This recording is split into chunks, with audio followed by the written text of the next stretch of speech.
So in this video, we're going to look at another development technique known as augmentation and diminution.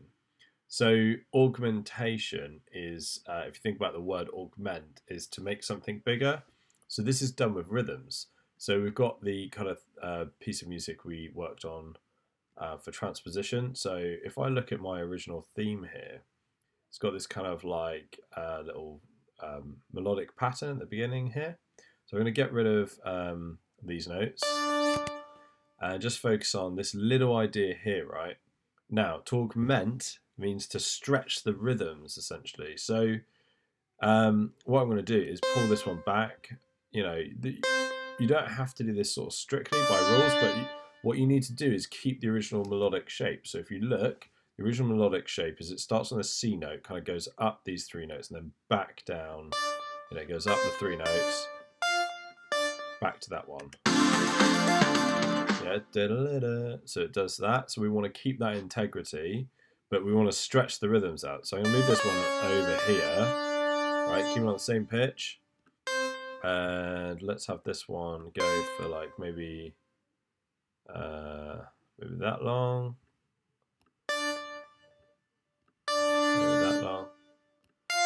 And you could keep the individual length of each note the same sort of duration, so I would have to pull these over here essentially, and then sort of make them maybe that long. But you don't have to.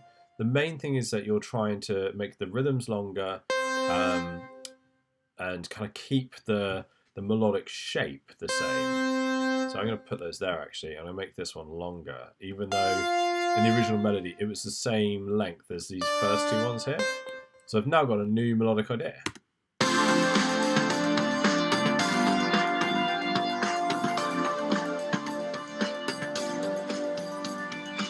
Yeah, whereas originally, if we go back, right, originally we had, let's go all the way back, John. There we go. So we had this originally. Yeah. Now let's see if we can redo it really quickly so we can hear the new version and sort of see what we did. So we have stretched all the notes, and then I just manually make that one longer and that one to there. Yeah, so it's the same melodic shape, same pitches. Yeah, C and then D, I think F and falling back to D. The only thing that's different is the rhythms are longer, yeah?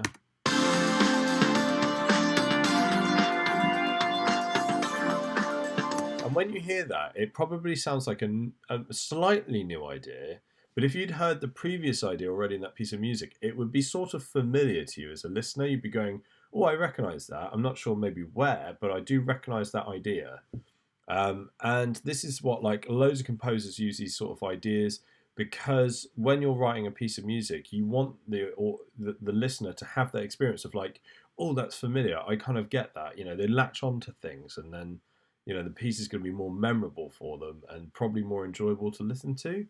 And also as a composer, this is like recycling ideas. I didn't have to think about writing this idea. I just stretched the rhythms of an idea I'd already come up with, and then I had a new idea. So, you know, learning development techniques like this are really, really useful for you as kind of working as composers, because it really saves you time. Yeah, I didn't have to put any really creative thought into this idea. I just stretched the rhythms of an idea I already had. I've got a new idea.